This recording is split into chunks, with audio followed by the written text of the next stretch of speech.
My hope is that the Prime Minister is advocating strongly for this project when he speaks today with the President. But again, before we sort of move to a trade war situation, as the Premier is suggesting, I think we need to consider what the impact of that will be on Alberta jobs. Because at the end of the day, we're in this mess because the Premier wasn't strategic, he wasn't diplomatic, he didn't establish relations with this new administration, and Albertans are suffering as a result of that.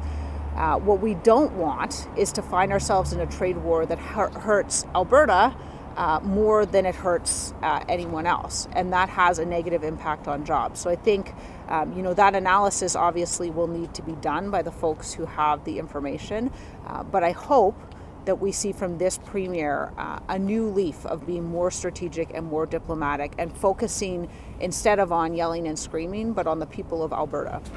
We were asked to support this project when we were in government, and we did. But rather than supporting it with Albertans' money, we supported it by committing barrels of oil, a commitment that the sector was on board with, and I think that served Albertans a lot better than this risky bet that the Premier has made.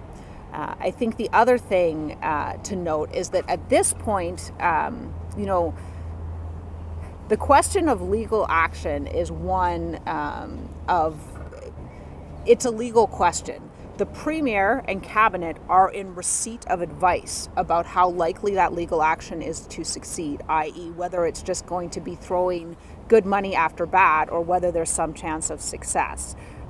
They haven't shared those details with us, and they haven't shared them with Albertans. So I don't think anyone at this moment is in a position to make that assessment. And that's why we are calling on the Premier to release exactly that information to Albertans.